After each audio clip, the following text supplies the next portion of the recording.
আজকে মহাশিবরাত্রি। আশা করি আজকে ভগবান আপনাদের সবার ইচ্ছে, সবার মনোকামনা পূর্ণ করুক। আজকের দিনেই মা পার্বতী আর মহাদেবের বিয়ে হয়েছিল, আর তাদের বিবাহ বন্ধনে আবদ্ধ হয়েছে বলেই তারা আমাদের এই সংসারের এত নিয়ম, এত কিছু যে যত শুভ জিনিস আছে সে তার সৃষ্টি হয়েছে। তো আজকে শিবরাত্রির দিনে আমি মাকে আজকে নতুন করে সাজাবো, যেহেতু আজকে মায়ের এটা বলতে গেলে বিবাহ বার্ষিকীর মতো, নববধূর মতো করে সাজানোর চেষ্টা করেছি। আপনারা ভিডিওটা পুরোটা দেখুন। আর এখানে আমি এটা মানে শিবরাত্রির পরের দিনে মানে শনিবারের ভিডিওটা দেখাচ্ছি। আমি শুক্রবার রাত্রিরেই একবার জল ঢেলে নিয়েছিলাম, আর আজকে এমনি পুজো দেওয়ার সময় যেহেতু আরো প্রহর বাকি ছিল, তাই জন্য আমি পুজো দেওয়ার সময় আর একবার জল ঢেলে নিয়েছি। আর প্রথম জল ঢালাটা আমি প্রতিষ্ঠিত শিব মন্দিরে গিয়েই ঢেলেছিলাম, যেহেতু বাড়িতে আমার মহাদেবের এই শিবলিঙ্গ প্রতিষ্ঠিত নয়, তাই জন্য আমি এরকম বসুন্ধরায় রেখেই জলটা ঢেলেছি। তো আজকে শিবরাত্রির এই দিনে আপনাদের সাথে আমি একটা ছোট্ট গল্প শেয়ার করি। শিব ঠাকুরের পুজো যখন থেকে আমি দিই তখন আমার ঠিকঠাক করে জ্ঞানও হয়নি যে ঠাকুর কেমন, ঠাকুরের মানে কেন আমরা পুজো করি। সে তখন থেকে মানে মোটামুটি ধরুন ওই 5-6 বছর বয়স থেকে আমি মাকে দেখে দেখেই পুজো দেওয়া শিখেছিলাম। তারপরে আর সবসময় আমি ঠাকুরের কাছে প্রার্থনা করতাম যে আমার যেন একটা ভাই হয়। তো সবসময় বলতাম। তা এরকম করে একদিন আমি যখন স্কুল থেকে আমার এই দিনটার কথা আমার এখনো মনে আছে, চোখের সামনে ভেসে ওঠে যে আমি একদিন স্কুল থেকে লাফাতে লাফাতে বাড়ি ঢুকেছি।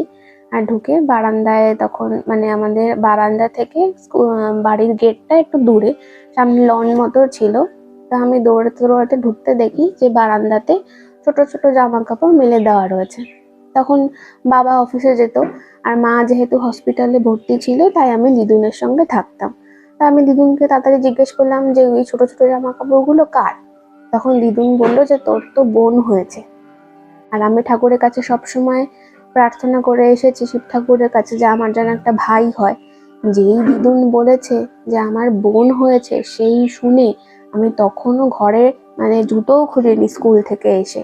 আমি তাড়াতাড়ি ঘরের মধ্যে গিয়ে সারা সিংহাসন উল্টে পাল্টে ঠাকুরের মানে ছোট ছিলাম তখন, বুঝিনি যেহেতু, মানে ঠাকুরের আসন আমি উল্টে দিয়েছিলাম।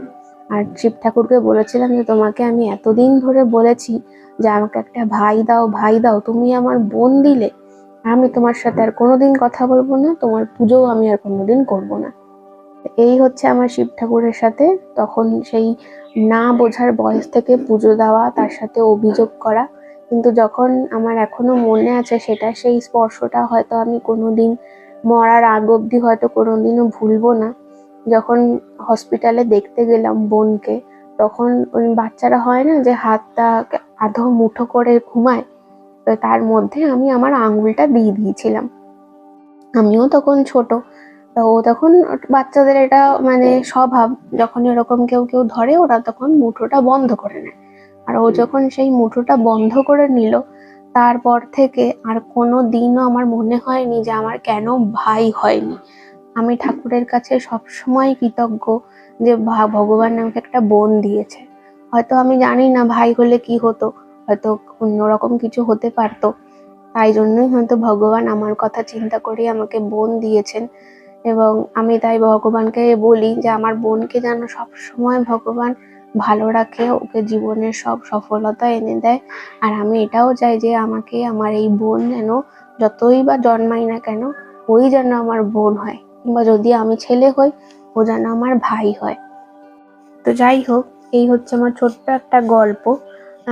আমার সেই না বোঝা বয়স থেকে ঠাকুরের পুজো দেওয়া। আর তারপরে আমি তো মা আমাকে আরো একটা গল্প, যে আমার মা আর বাবা আমাকে রেখে একবার তারাপীঠে গেছিল, এবং সেখান থেকে আমার জন্য একটা তারা মায়ের পেপার ওয়েটের মতো একটা জিনিস ছোট্ট নিয়ে এসেছিল। আর আমি রাতে খুব রাগ করেছিলাম যে তুমি আর কিছু আনার পাওনি, খেলনা কিংবা খাবার দাবার, তুমি আমাকে এই পেপার ওয়েট মায়ের মূর্তি এনে দিলে। আমি জীবনে কোনোদিনও তখনও বুঝতে পারিনি যে মাই আমার একদিন ইষ্ট দেবতা মানে ইষ্ট দেবী হয়ে উঠবে। কথায় বলে যেরকম আমরা আমাদের জীবন সোলমেট পাওয়ার জন্য বা জীবন সাথী পাওয়ার জন্য যেরকম আমরা সবসময় বসে থাকি, সেরকম আমাদের ইষ্ট দেবতা কিংবা ইষ্ট দেবীও কিন্তু আমাদেরকে বেছে নেওয়ার জন্যই কিন্তু সঠিক সময়ে অপেক্ষা করে থাকে। আমরাও যেরকম আমাদের জীবন সঙ্গী বা জীবন সাথী সঠিক সময় না আসলে পাই না, ইষ্ট দেবতা কিংবা ইষ্ট দেবীও কিন্তু সঠিক সময় না আসতে আমাদের জীবনে কিন্তু আসে না। তো যাই হোক, অনেক কথা হয়ে গেল। কথা বলতে বলতে আমি মাকে অনেকটা সাজিয়েও ফেলেছি। প্রথমে দেখলেন যে আমি আজকে মায়ের থালাটা কিভাবে সাজিয়েছিলাম। যেহেতু আজকে শিবরাত্রি, মায়ের আজকে বিয়ের দিন, তাই জন্য আমি একটুখানি তত্ত্বের মতো করে দেবো বলেই থালাটা সেইভাবেই সাজিয়েছিলাম। মায়ের জন্য ঘাগরা, মায়ের জন্য আজকে নতুন একটা হার কিনেছি, 4টে চুড়ি কিনেছি, সেগুলো সব ভালো করে সাজিয়ে দিয়েছি। আর মায়ের যেহেতু গাজরা পরতেও খুব ভালো লাগে, সেই জন্য খুঁজে খুঁজে এই গোলাপি রঙের এই ফুলের গাজরাটা এনেছি। আর মা যেহেতু ফুল ছাড়া ভালো, মায়ের তো সবসময় ফুলই পছন্দ, জবার মালাটা পাইনি, সেই জন্য আমি রজনীগন্ধার মালাটাই নিয়ে এসেছি। তো এরকম করে পুরোটা প্রায় সাজানো হয়ে গেছে। সাজাতে সাজাতে আজকে আমার খুব ভাল লাগছিল মাকে এই সাজে সাজাতে। আপনারাও দেখতে পাচ্ছেন যে মাকে আজকে মনে হয় যেন সত্যি একদম নতুন কনের মতো করে লাগছে দেখতে। আমার তো আজকে কি ভালো লাগছে মাকে সাজাতে। মায়ের এই রূপ যে এত সুন্দর। সাজানোর আগে আমি মায়ের যে বস্ত্রগুলো নতুন কিনেছি আর যে গয়নাগুলো কিনেছি, আমি আগের ভিডিওতেও দেখিয়েছি যে এরকম কিছু করার আগে আমি গঙ্গার জল ছিটিয়ে নিই। যেহেতু আমরা জানি না যে কোন পরিস্থিতিতে সেটা বানানো হয়েছে, তাই জন্য গঙ্গা জল দিয়ে নেওয়া আমি মনে করি যেটা উচিত। বা সে অন্য কেউ নাও করতে পারে। এক্ষেত্রে সবসময় মনে রাখবেন, ভগবানকে পুজো দেওয়া, গৃহ দেবতা আপনার যে ইষ্ট দেবতা থাকে, তাকে আপনি আপনার মতো করেই সবসময় পুজো করার চেষ্টা করবেন। অনেক নিয়ম কানুন থাকে, যার যার কাছে তার তার ভগবান মনে করবেন। আপনার ইষ্ট দেবতা আপনার বাড়ির একটা লোকের মতোই, সদস্যেরই মতো। আপনি তাকে যেভাবে রাখবেন, সে খুশিভাবে আপনার কাছে সেইভাবেই থাকবে। মন্দিরের নিয়ম এক এক রকম হয়, এক এক রকম বাড়িতে এক এক রকম হয়। তা আপনার যেহেতু দেবতা বা দেবী, তাই আপনি আপনার নিয়মেই পুজো দেবেন। তাই সেই জন্য আমি মায়ের সবকিছু এরকম মাকে পরানোর আগে, সে নতুন বস্ত্র হোক বা গয়না হোক, আমি এরকম গঙ্গার জল একটুখানি দিয়ে নিই। তা আজকে মায়ের জন্য আমি ঘাগরা এনেছি। আগের দুটো ভিডিওতে আমি একটাতে শাড়ি পরিয়েছিলাম, আর একটাতে নিজে বানানো শাড়ি বানিয়ে মাকে পরিয়েছিলাম। আপনারা যদি সেই ভিডিও না দেখেন, দেখে নিতে পারেন। আমি কি করে মায়ের শাড়ি বানাতে হয় কুচি সহ সেটাও দেখিয়েছিলাম, আমার আগের ভিডিওতে আছে, কিংবা আমি ডেসক্রিপশন আর আই বাটন দুটোতেই দিয়ে দেব, ওখান থেকেও দেখে নিতে পারেন। তারপরে নিজেদের ইচ্ছে মতো করে আপনারাও মাকে এইভাবে সাজিয়ে নিতে পারেন। তো আমি এখানে ঘাগরাটা পরিয়ে নিয়েছি, আর যেহেতু পেছন দিকটা ফাঁকা থাকবে, তাই ওটা ঘুরিয়ে নিয়ে আমি একটা সেফটি পিন দিয়ে আটকে নেব। আর এক্ষেত্রে আমি আগের ভিডিওতেও বলেছি, সেফটি পিন হোক বা যদি কোনো চুলের কাটা ইউজ করেন, তাহলে সেগুলো কিন্তু নতুন ইউজ করবেন। নিজেদের ব্যবহার করা জিনিস কিন্তু মায়ের শৃঙ্গারে আপনারা ইউজ করবেন না।